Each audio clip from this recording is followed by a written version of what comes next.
Hello everyone, so welcome to our YouTube channel text book simplified, जहां पर हम 11th standard की economics की गुजरात बोर्ड की टेक्स्ट बुक हम डिस्कस कर रहे हैं। Second chapter we are discussing right now. In that 4 parts already have been uploaded and now we are moving further from there. वहाँ से हम आगे बढ़ रहे हैं और अब हम आज की क्लास में पढ़ेंगे फैक्टर्स ऑफ प्रोडक्शन के बारे में। सो आई होप आप सब जानते हैं कि फैक्टर्स ऑफ प्रोडक्शन 4 होते हैं: लैंड, लेबर, कैपिटल, एंटरप्रेन्योर।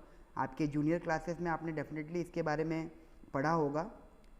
तो सबसे पहले जान लेते हैं कि प्रोडक्शन एक्चुअली होता क्या है।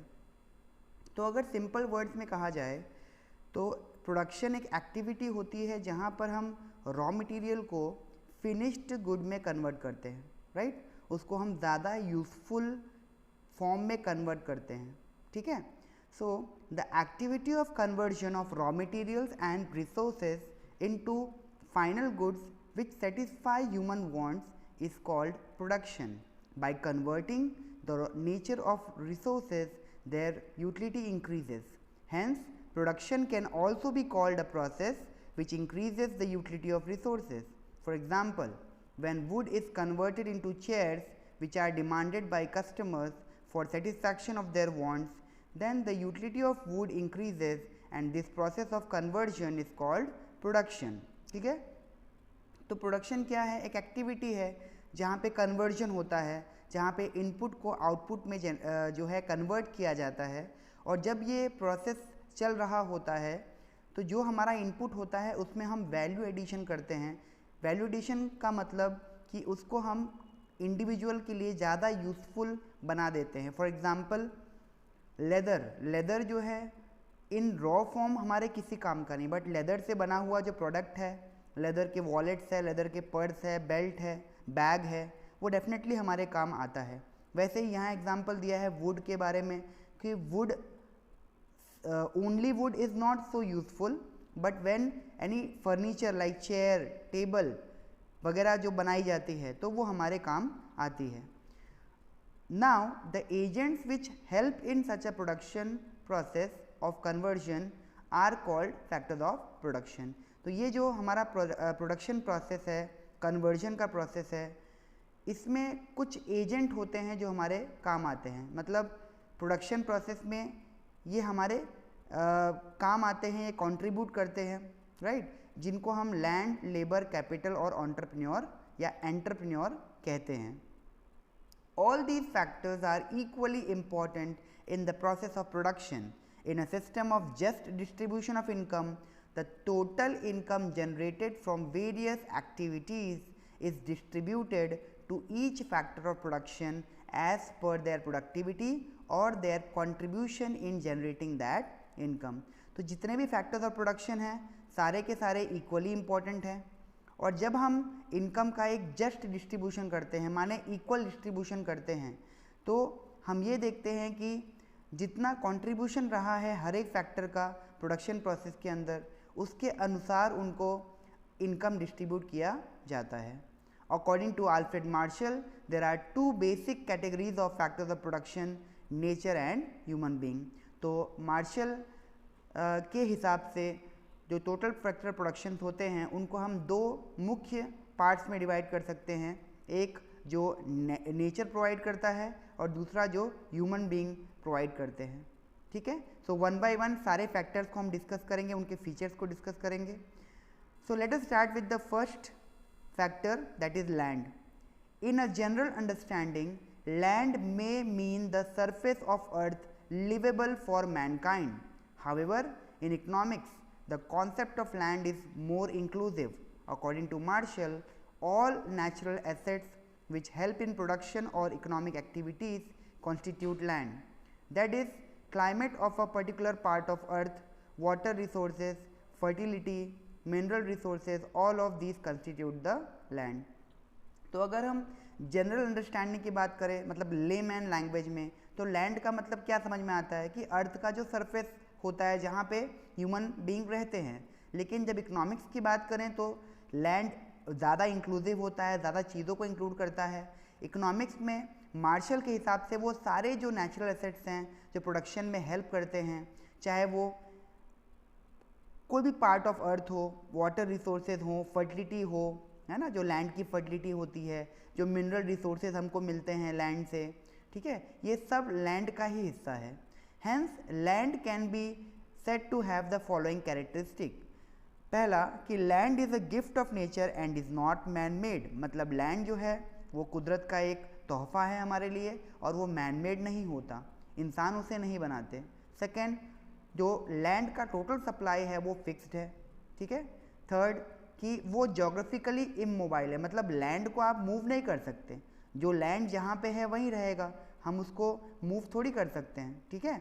फोर्थ है कि all type of land are different in fertility, climatic condition and so on, मतलब जितने भी लैंड हैं सबकी अपनी फर्टिलिटी होती है। जैसा कि आपको पता है आपको कि हर जगह का जो सॉइल है वो अलग होता है। जैसे नॉर्थ में आप चले जाइए तो वहाँ पे जो फर्टाइल है वो जो लैंड है वो काफ़ी फर्टाइल होता है, सॉइल जो है वो काफ़ी फर्टाइल होता है, ठीक है। वहीं पे आप अगर गुजरात महाराष्ट्र में आ जाइए तो वहाँ पे ब्लैक सॉइल है, वो भी उसकी फर्टिलिटी भी है, लेकिन नॉर्थ में जो एलुवियल सॉइल है उससे कंपैरिजन में थोड़ी कम होती है, ठीक है। फिर आप साउथ में चले जाइए, वहाँ पे लैटराइट सॉइल जैसा मिल जाएगा आपको, ठीक है। राजस्थान में चले जाइए, एरिड सेमी एरिड सॉइल मिल जाएगा। तो हर जगह की फर्टिलिटी अलग अलग होती है, अकॉर्डिंगली क्या होता है कि वहाँ पे क्रॉप्स भी अलग अलग ग्रो होते हैं, क्लाइमेटिक कंडीशन भी हर जगह का अलग होता है एंड सो ऑन, ठीक है। Fifth point, the remuneration of land as a factor of production is called rent, मतलब लैंड को रिटर्न में क्या मिलता है, रेंट मिलता है। तो ये डिस्कशन था हमारा लैंड का। अब लेबर का डिस्कशन शुरू करते हैं। तो लेबर का पहले मीनिंग देख लेते हैं कि द फिजिकल और intellectual work by humans in order to earn returns which is done under the supervision by some authority is called labour.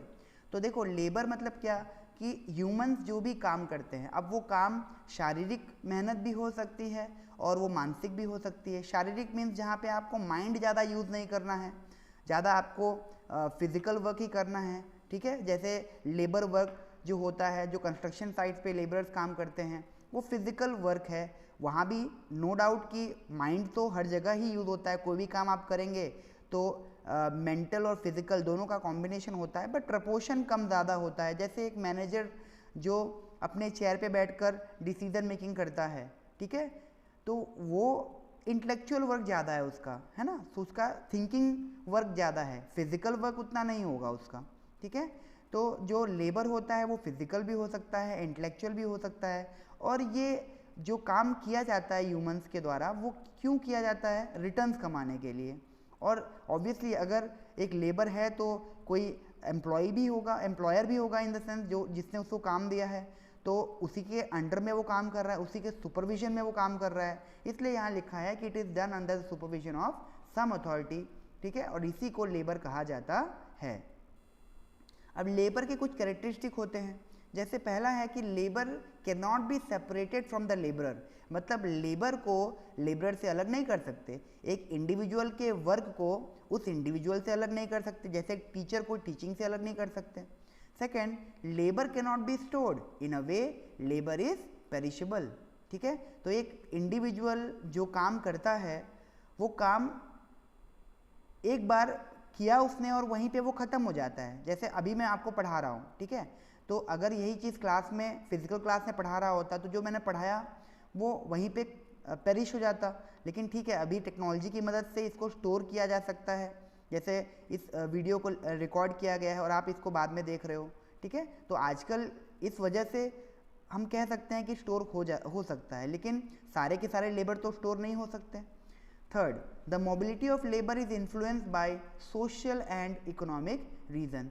तो जो लेबर होता है ना उसकी मोबिलिटी ऑब्वियसली इन्फ्लुएंस होती है, क्योंकि वो ह्यूमन बीइंग है, उसकी अपनी कुछ इमोशंस होते हैं, उसके भी लाइक्स डिसलाइक्स होते हैं, इसलिए वो कंप्लीटली मोबाइल नहीं होता, ठीक है। बहुत सारे सोशल और इकोनॉमिक रीजंस होते हैं, जैसे कि रूरल एरियाज़ में काम करने वाला एक इंडिविजुअल है, अगर वो अर्बन एरियाज़ में जाना चाहता है बेटर, तो उसके पीछे एक रीज़न होगा कि उसको बेटर लाइफस्टाइल चाहिए, बेटर सोसाइटी चाहिए, या उसको ज़्यादा मॉनिटरी एस्पेक्ट के लिए जाएगा, वहाँ पे कमाने के लिए जाएगा वो, ठीक है। तो कोई ना कोई सोशल इकोनॉमिक रीज़न ज़रूर होता है। The efficiency of every laborer is different, which means the capacity of every laborer to perform labor is different. Her labourer की जो काम करने की जो क्षमता होती है वो अलग अलग होती है. कोई ज़्यादा एफिशिएंटली काम कर सकता है और कोई कम एफिशिएंटली काम कर सकता है. सबकी अपनी अपनी फिजिकल और मेंटल कैपेसिटी होती है. फिफ्थ पॉइंट है the supply of labour depends upon population.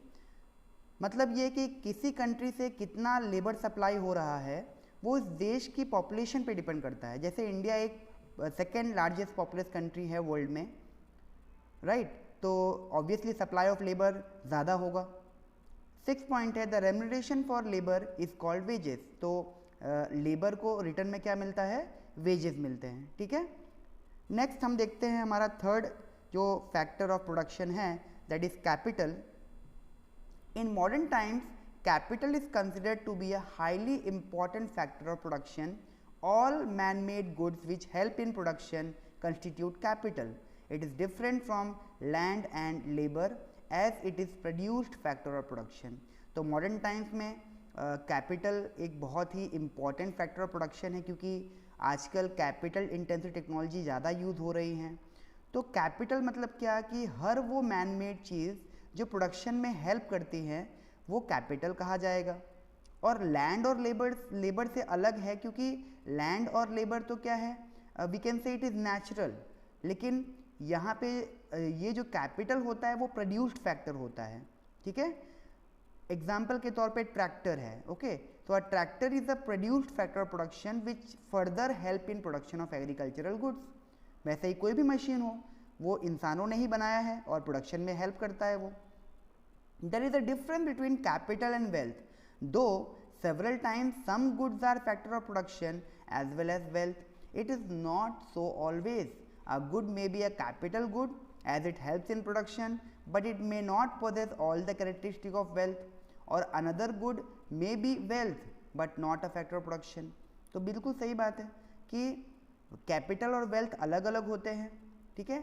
ऐसा पॉसिबल है कि कोई गुड कैपिटल गुड है जो प्रोडक्शन में हेल्प तो कर रहा है लेकिन सारे के सारे जो वेल्थ की कैरेक्टरिस्टिक होती है वो उसके अंदर नहीं भी हो. जैसे मशीन ही ले लो, प्रोडक्शन में हेल्प तो कर रहा है लेकिन वेल्थ की जो एक फीचर होती है कि करंटली भी हमारे नीड को सेटिस्फाई करेगा और फ्यूचर में भी वो क्या कर सकता है कि फ्यूचर की जो नेक्स्ट जनरेशन है उनको भी वो हेल्प कर सकता है. बट यहाँ पर मशीन का एक यूज़फुल लाइफ पीरियड होता है, वो डेप्रिशिएट होता है और उस यूज़फुल लाइफ पीरियड के बाद वो ख़त्म हो जाता है, स्क्रैप में कन्वर्ट हो जाता है. ठीक है. वैसे ही कोई ऐसे भी गुड्स हो सकते हैं जो वेल्थ तो है लेकिन फैक्टर ऑफ प्रोडक्शन नहीं है. जैसे हम जो घर में रह रहे हैं वो हमारा वेल्थ तो है लेकिन डेफिनेटली वो प्रोडक्शन में तो हेल्प नहीं कर रहा है. ठीक है. तो अब हम देखते हैं कि कैरेक्टरिस्टिक क्या है कैपिटल का. तो पहला है कि capital is a man made factor of production. जैसा ऑलरेडी हमने डिस्कस किया है कि वो man made factor of production है.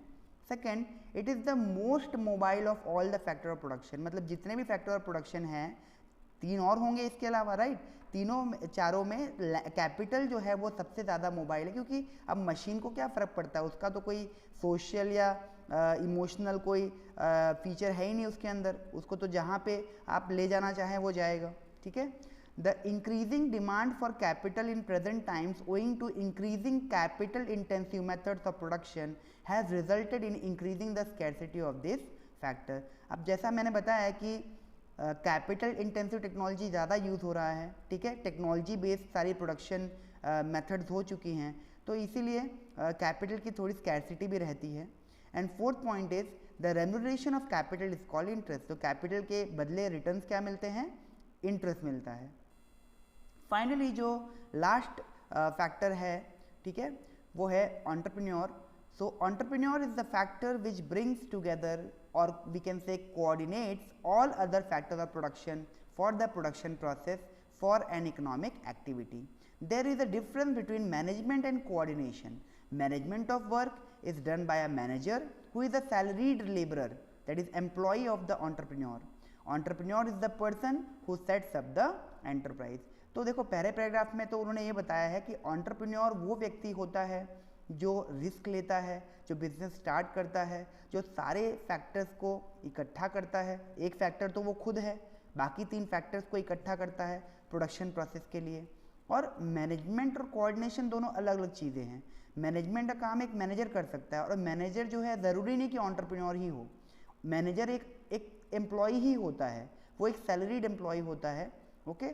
और उसका काम क्या होता है, बिजनेस को मैनेज करना, जबकि एंटरप्रेन्योर वो व्यक्ति है जो बिजनेस को सेटअप करता है। So entrepreneur is the risk taker who takes the risk of setting up an activity. This factor does not get fixed return but tries to generate income by running the economic activity successfully. She may incur a loss if the activity does not function well. Okay? तो ये risk taker होता है, ये risk उठाता है, और इसे fix returns नहीं मिलेंगे। ऑब्वियसली ये कोई एम्प्लॉय थोड़ी है कि इसे कोई फिक्स रिटर्न मिलेंगे, इसको फिक्स सैलरी तो होगी नहीं। तो ये डिपेंड करता है, बिजनेस अच्छा रन करेगा तो प्रॉफिट इनका है, ज़्यादा अच्छा प्रॉफिट कमाएंगे, ये प्रॉफिट ही इनका इनकम है। और अगर बिजनेस ठीक नहीं रहा तो लॉस भी इनकर करना पड़ सकता है। अब कैरेक्टरिस्टिक क्या है एंटरप्राइज का, तो this factor is the decision maker of the activity. ये जो फैक्टर होता है वो डिसीजन मेकर होता है एक्टिविटी का, ठीक है। यही फाइनल डिसीजन मेकर होते हैं क्योंकि यही ओनर हैं बिजनेस के। Second, this factor is known as the risk taking factor. Obviously सारा का सारा रिस्क इनके सर पे ही है, बाकी सब जो हैं जो काम कर रहे हैं उसके लिए उनको फिक्स सैलरी रिटर्न मिलने वाला है, उनको लॉस से कोई मतलब नहीं है। लेकिन ये जो फैक्टर होता है सारा का सारा रिस्क इनको ही बेयर करना है। Third, it possesses the quality of coordination. In other words, entrepreneurship is a quality. Okay, तो ऑब्वियसली सारे फैक्टर्स को कोऑर्डिनेट करके रखना ये अपने आप में एक क्वालिटी होती है, ठीक है। जो जितना बेटर कोऑर्डिनेशन कर पाता है उतना एक बेटर एंटरप्रेन्योर उसे माना जाता है। Fourth is the remuneration of this factor is called profit. Okay, तो इस फैक्टर के रिटर्न में क्या मिलता है, प्रॉफिट। तो अल्टीमेटली यहाँ पे चारों फैक्टर्स हमारे कवर होते हैं, ठीक है। तो समराइज आप इस तरह से कर सकते हो कि लैंड, लेबर, कैपिटल, एंटरप्रेन्योर, ये चार फैक्टर्स होते हैं। लैंड को रिटर्न में रेंट मिलता है, लेबर को रिटर्न में वेजेस मिलेंगे, कैपिटल को रिटर्न में इंटरेस्ट मिलेगा, और एंटरप्रेन्योर को रिटर्न में प्रॉफिट मिलते हैं। तो आज के लिए बस इतना ही, ठीक है। आई होप आपने चारों फैक्टर्स को समझा होगा, आपको कैरेक्टरिस्टिक भी समझ में आया होगा। अगर वीडियो पसंद आ रहा है तो प्लीज़ इसको लाइक कीजिए, अगर आपने अभी तक सब्सक्राइब नहीं किया तो सब्सक्राइब भी कीजिए, शेयर कीजिए। Thank you so much, have a great day ahead.